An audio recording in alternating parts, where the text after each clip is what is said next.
Bom dia a todos, feliz sábado. É um prazer, uma alegria muito grande poder estar aqui novamente para trazer, a mensagem de Deus. E é muito prazeroso poder estar aqui para falar do amor de Deus. Bom, o nosso tema de hoje é um tema muito importante, um tema muito interessante, que fala sobre a guerra nos bastidores da história. Então vamos estudar justamente sobre essa guerra que está acontecendo nos nossos bastidores. Só que antes disso, eu convido a igreja, convido você que está assistindo a orar comigo. Santo Deus, amado Pai, Criador do céu e da terra, nós queremos te pedir humildemente, Senhor, que o Teu Santo Espírito possa ser o nosso mensageiro, ser o nosso pregador e que Ele possa falar aos nossos corações. Abençoe, ó Pai, cada um que irá assistir essa mensagem. No doce nome de Jesus. Amém. Bom, irmãos, como essa série de estudos está sendo baseado no livro O Mistério da Profecia, do pastor Mark Willem, eu vou ler um tópicozinho para a gente dar entrada aqui na leitura da Palavra de Deus, que diz assim: em todo o mundo, por onde viajo, encontro pessoas com a mesma pergunta: se Deus é bom, por que o mundo é tão mau? Se Deus é amor, por que tantas pessoas inocentes sofrem? Por que existe tanta crueldade e injustiça, tanta aflição e decepção na vida?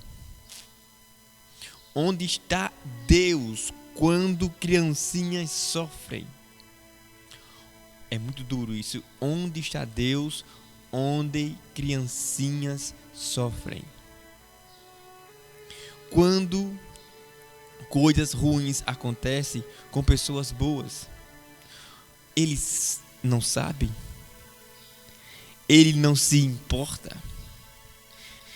Essa é a pergunta que muitas pessoas fazem quando chegam notícias tristes, quando chegam notícias complicadas, notícias que machucam muitas das vezes a gente.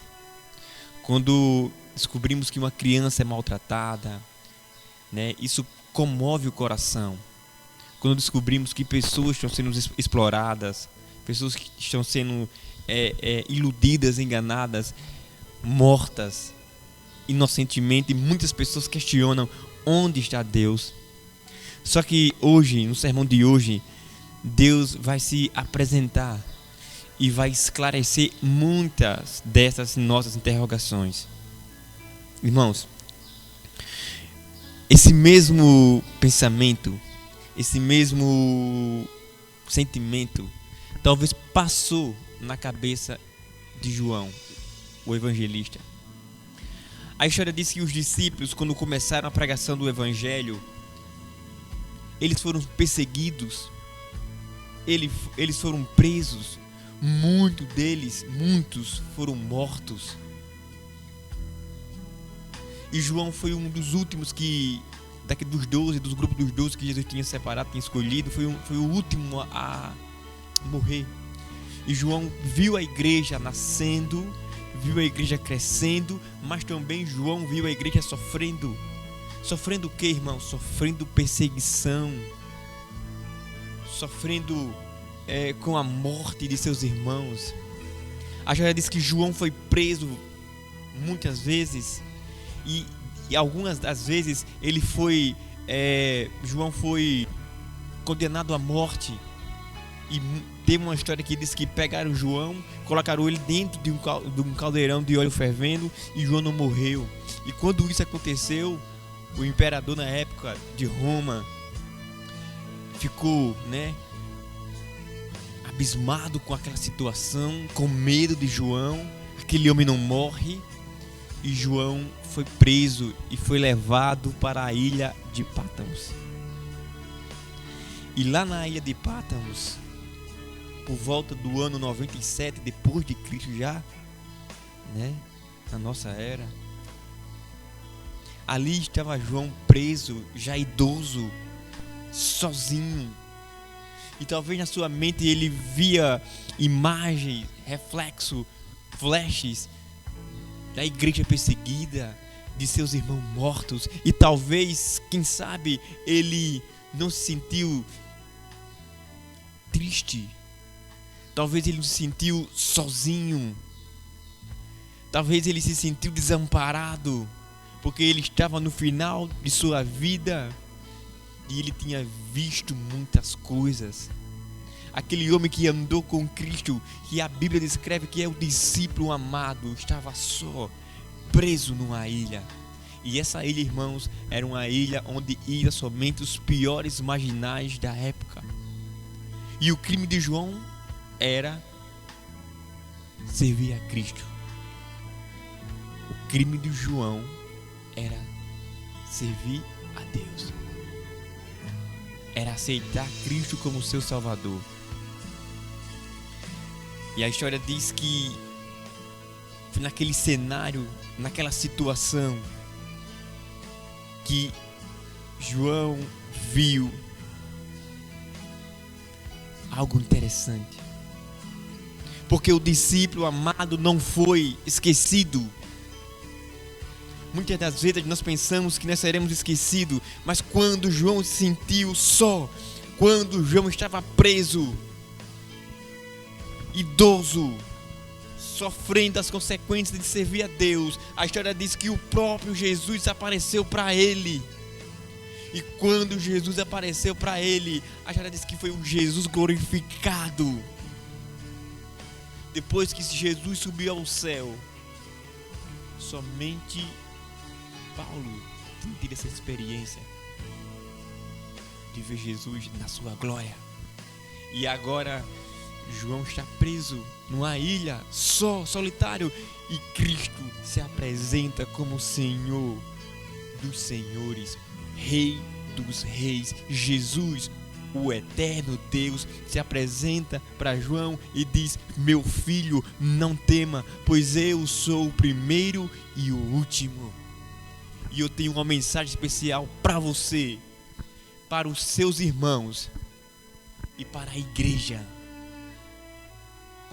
a qual eu dei a minha vida.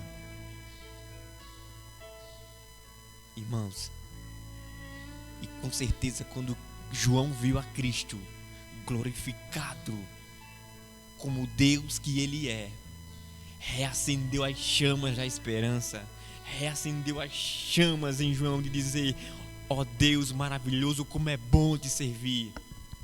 E Jesus se aproximou de João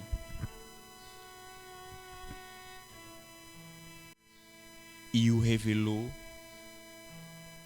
através de visão o futuro da igreja. Mas também Jesus revelou para João o início do mal. Jesus revelou para João como começou o mal. E vou fazer uma pequena ilustração aqui. Eu peço a você encarecidamente que abra sua Bíblia em Mateus 13, a partir do versículo 24. Mateus 13, a partir do 24. E a palavra do Senhor diz assim: outra parábola lhe propôs, dizendo: o reino dos céus é semelhante a um homem que semeou boa semente no seu campo. Versículo 25. Mas enquanto os homens dormiam, veio o inimigo dele, semeou o joio no meio do trigo e retirou-se. E quando a erva cresceu e produziu fruto, apareceu também o joio. Versículo 27. Então, vindo os servos do dono da casa, lhe disseram: Senhor, não semeaste boa semente no teu campo? De onde vem, pois, o joio? E o versículo 28. Ele, porém, lhes respondeu: um inimigo fez isso.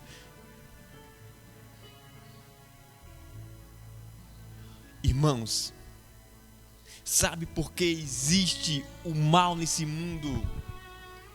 Porque o inimigo de Deus está trabalhando para destruir a criação de Deus. Temos um inimigo terrível que somente Deus pode vencê-lo. E quando Jesus contou essa parábola para os seus discípulos, ele estava mostrando em um pequeno resumo o grande conflito entre Cristo e Satanás. Ele estava mostrando que se existem coisas maus nesse mundo, ou melhor, se existe coisa má nesse mundo, é porque existe um inimigo aí fora causando destruição. Porque Deus criou um mundo perfeito, Deus criou uma terra perfeita, mas por causa da entrada do inimigo nesse mundo, ele plantou o joio e contaminou aquilo que era perfeito. A história diz que houve uma rebelião no céu, houve um inimigo que surgiu no mundo que não era para existir o mal. A história diz que um querubim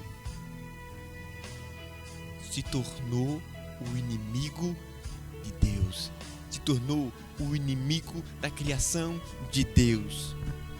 Lá no livro de Isaías, no capítulo 14, a partir do versículo 12, olha a ilustração aqui do mal. Diz assim: como caíste do céu, ó estrela da manhã, filho da alva, como você foi lançado por terra, tu que debilitava as nações. Versículo 13: tu dizias no teu coração, eu subirei ao céu acima das estrelas de Deus e exaltarei o meu trono. E no monte da congregação me assentarei nas extremidades do norte. Subirei acima nas mais altas nuvens e serei semelhante ao Altíssimo. Irmãos, isso é algo muito forte. Isso é a origem do mal. O mal começou no coração de um ser que foi criado perfeito.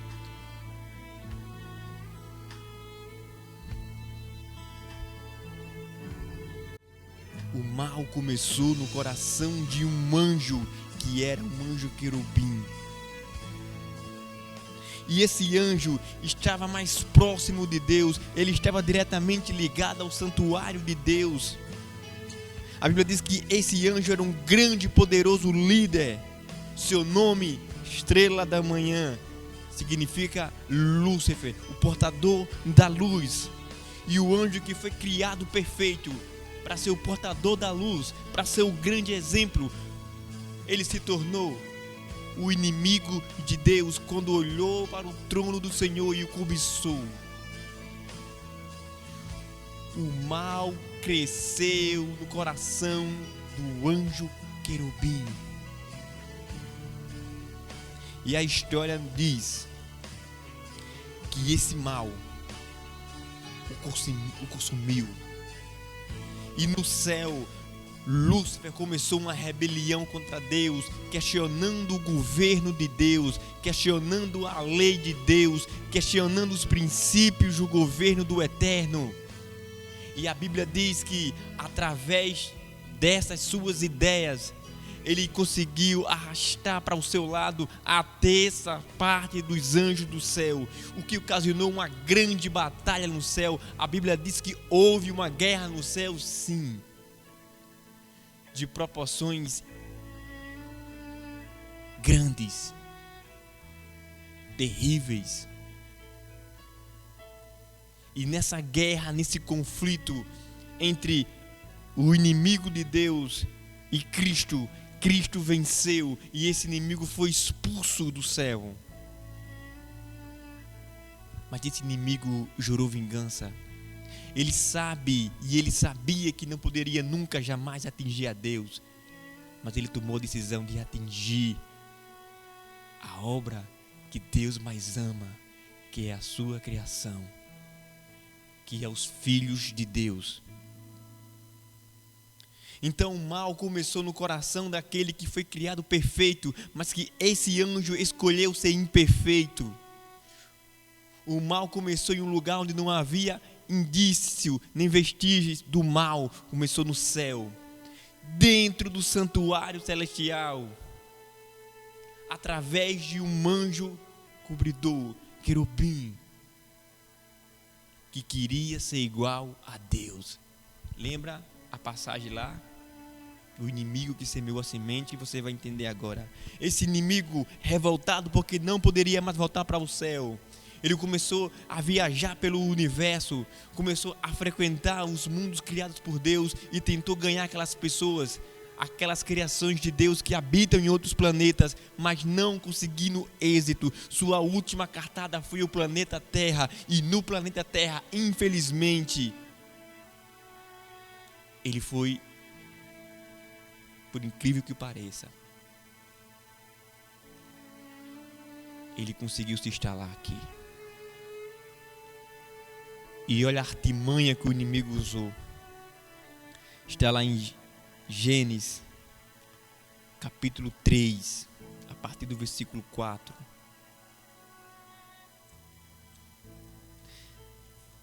No capítulo 3, versículo 4. Diz assim: então a serpente disse à mulher. Em Apocalipse, um dos nomes de Satanás é serpente, enganador. Então aqui, o texto está querendo dizer o seguinte: então Satanás, então o diabo, então o inimigo de Deus disse à mulher: é certo que não morrereis.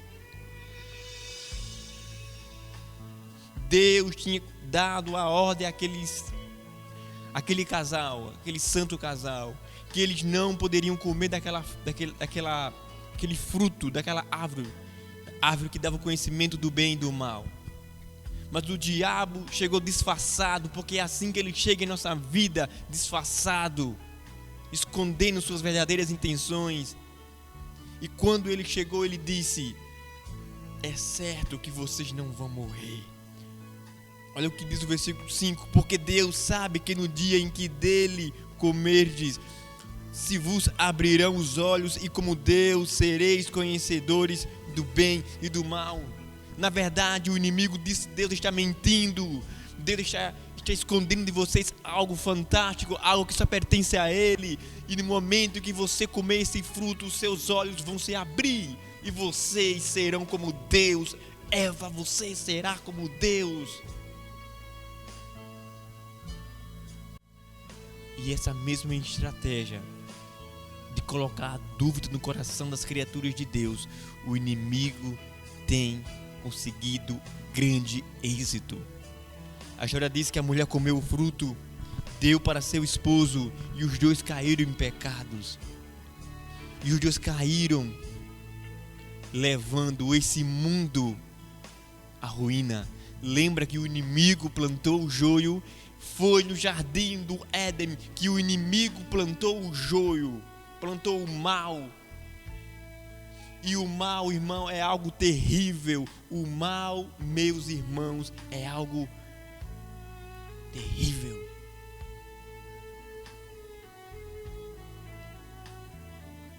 A história diz que quando Satanás derrubou o casal, ele estava rindo da cara de Deus.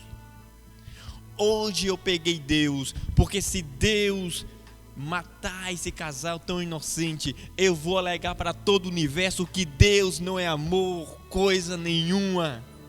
No primeiro erro deles, eles foram destruídos.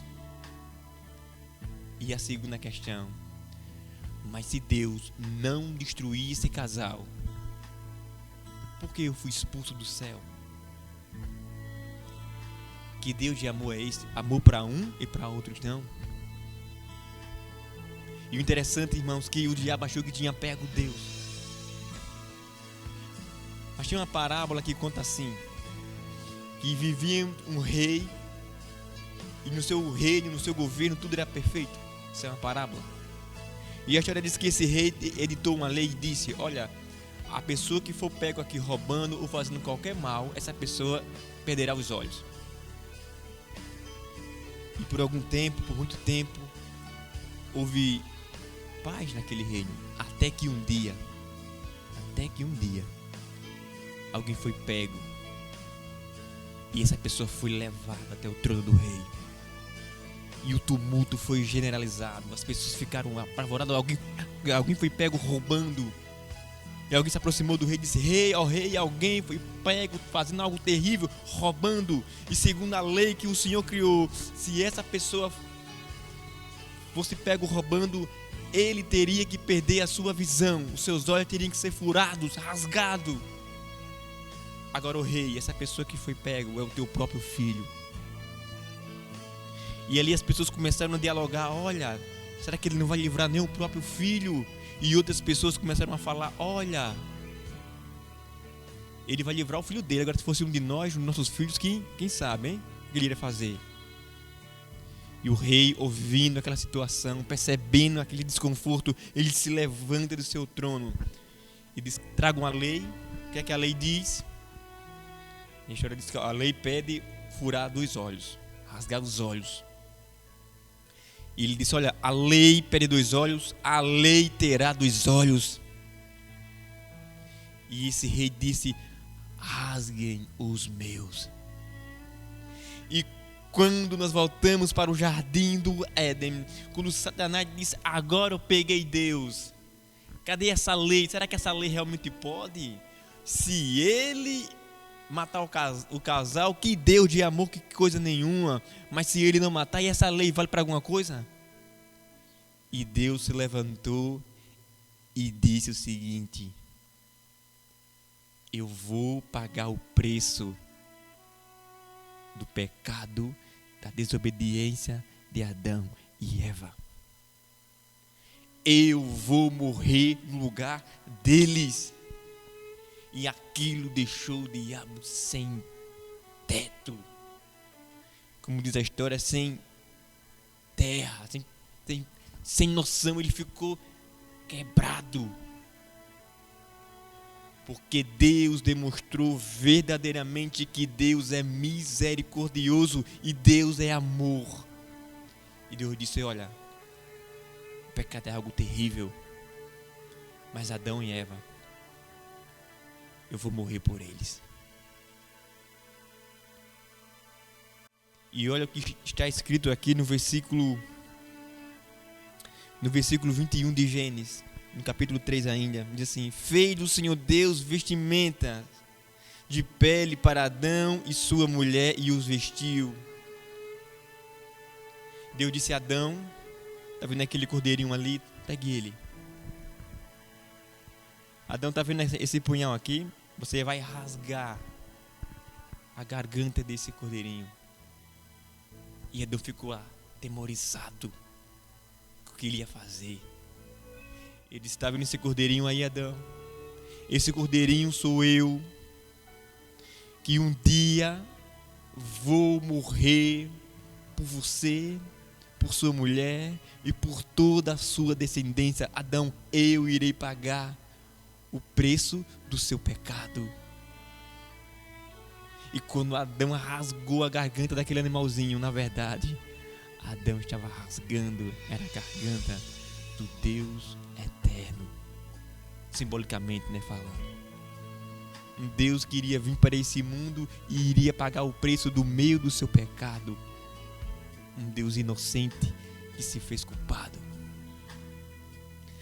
E quando Deus providencia aquelas roupas, Deus está dizendo: Adão e Eva, a sua justiça não são nada. As suas obras, Adão e Eva, não são nada. Mas a minha justiça, a minha graça te cobre. Olha para você que é pecador igual a mim. Deus está dizendo hoje que as nossas obras não vão nos levar ao céu, mas que a graça dele é que nos cobre. Aquela roupa de cordeirinho representa a graça de Deus, a justiça de Deus, que veste todo aquele que invoca o seu santo nome. Aquela roupa representava a vitória de Cristo nesse mundo. Eu Convido você a abrir a sua Bíblia em Gálatas,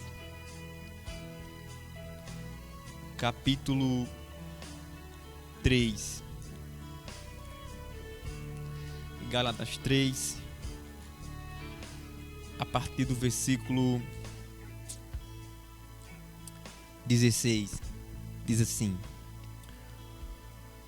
ora, as promessas foram feitas a Abraão e ao seu descendente. Não diz e aos descendentes, como se falando de muitos, porém como de um só. E ao teu descendente, quem é ele? Que é Cristo.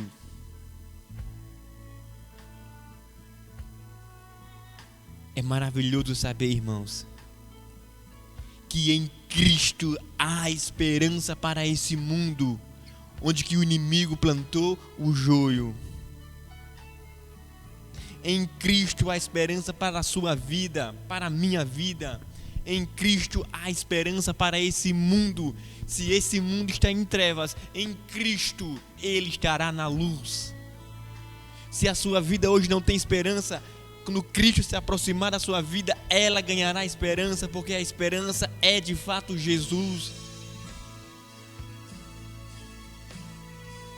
Porque Jesus morreu por mim e por você. Olha o que diz o profeta Isaías, no capítulo 53, a partir do versículo 5. Olha o que o profeta Isaías disse: mas ele foi transpassado,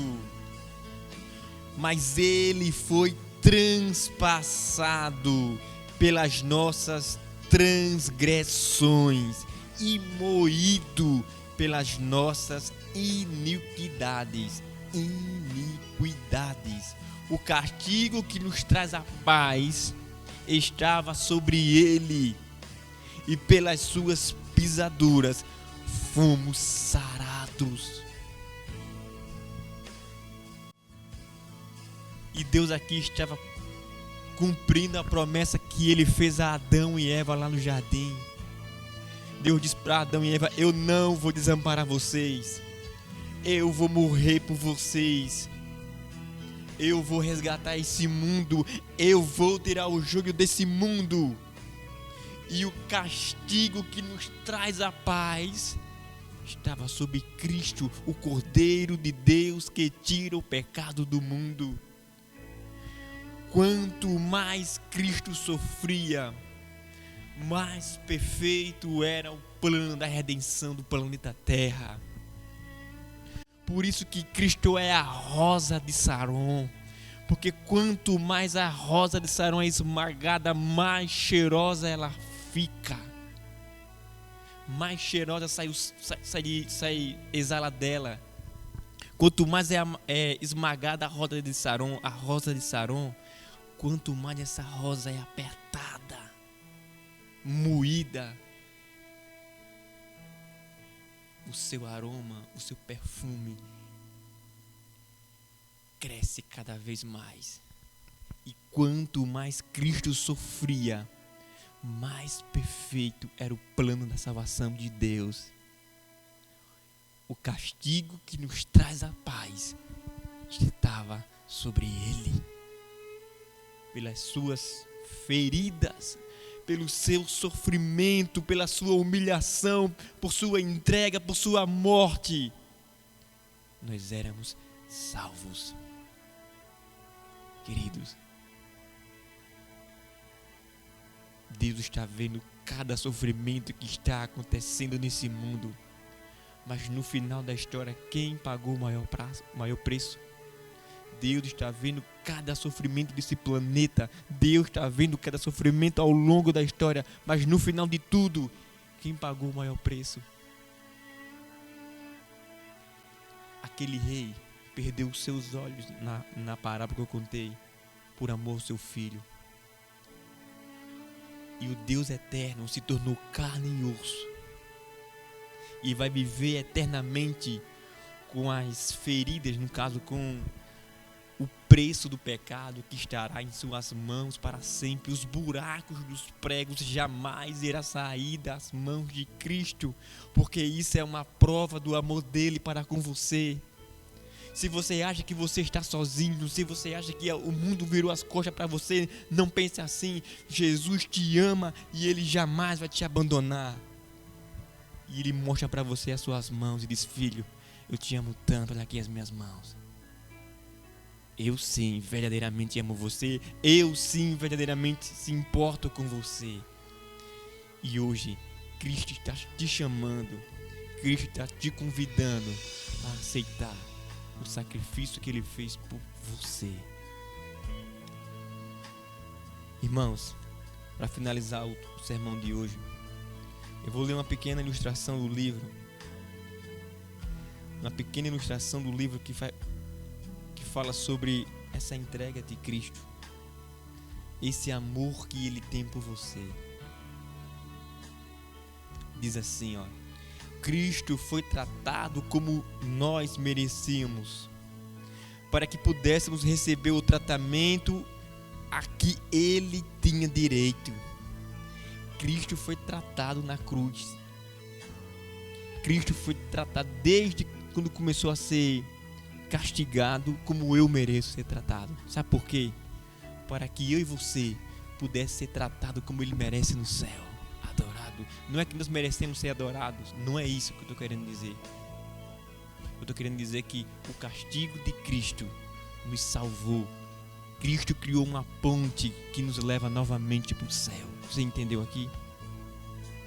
Para que pudéssemos receber o tratamento que Ele tinha direito.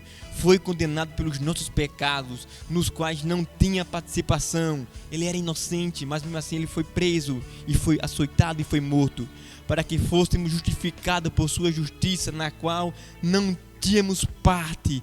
Pelas suas pisaduras fomos sarados. Podemos nos alegrar por causa de Jesus. A maldição do pecado foi revertida. Sua oferta de vida eterna é real. Deus aceitou o sacrifício de Cristo. E quando Deus olha para mim, para você, Ele não enxerga os seus atos, Ele não enxerga Ele não enxerga você. Deus enxerga o seu Filho amado. Por isso que a Bíblia diz assim: aquele que está em Cristo é nova criatura, e neles não há condenação nenhuma, porque Cristo pagou o preço dos nossos pecados. O castigo que nos traz a paz, nós fomos salvos. Irmãos, que Deus maravilhoso é esse. Eu gostaria de dizer para você que Deus compreende você. Deus sabe as suas lutas, Deus sabe o seu sofrimento. E eu vou ler o último texto desse sermão, que diz assim: nas tristezas e decepções na vida, podemos confiar no Cristo que nos criou, no Cristo que nos redimiu, no Cristo que virá outra vez para nós. Não importa o que você esteja enfrentando agora, Ele não esqueceu de você. Lembre-se disso. Ele lhe dará forças para enfrentar suas provações. No fim, Ele triunfará sobre os poderes do mal, sobre o pecado e sobre o sofrimento.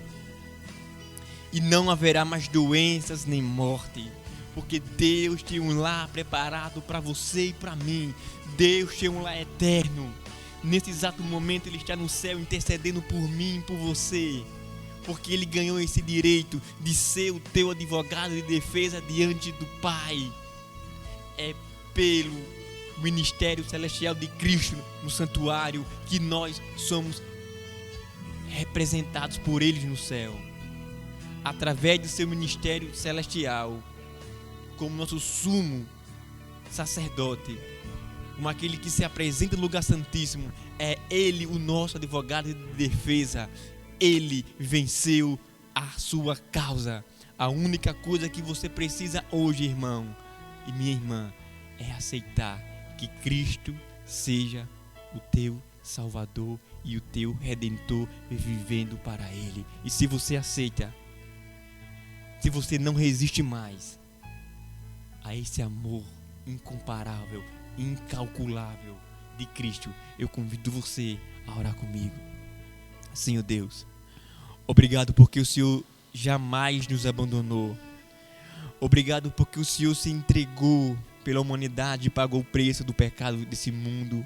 E agora o Senhor está diante do Pai, sendo nosso advogado de defesa, intercedendo por todo aquele que invoca o Teu nome. E hoje, essas pessoas que estão ouvindo a Tua voz, aceitaram o Senhor como Deus de suas vidas. Ó Pai, guarda elas do mal. Esse é o meu pedido, esse é o meu clamor, no doce nome de Jesus. Amém.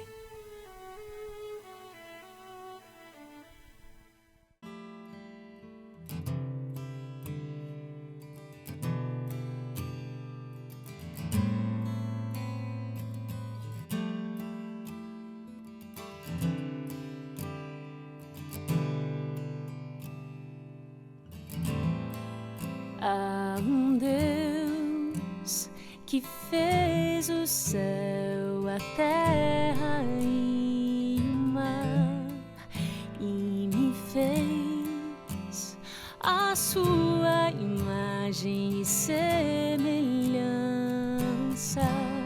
Por mais que eu tente entender a razão, não vou conseguir.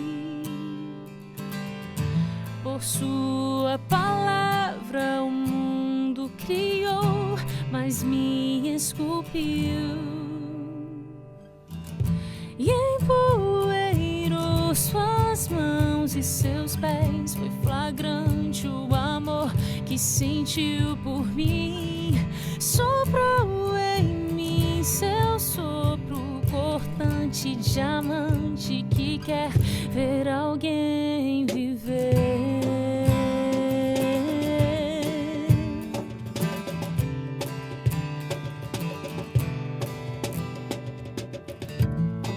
Se você pensou em dar as costas e fingir que não há alguém que dá razão pro existir, sabia que o homem seria infiel, mas não desistiu. Morreu numa cruz antes mesmo do mundo existir.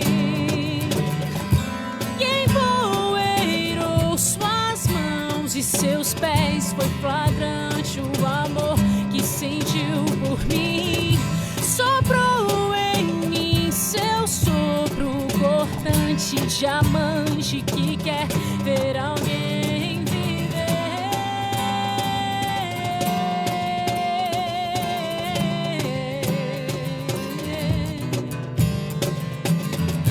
E empoeirou suas mãos e seus pés. Foi flagrante o amor que sentiu por mim.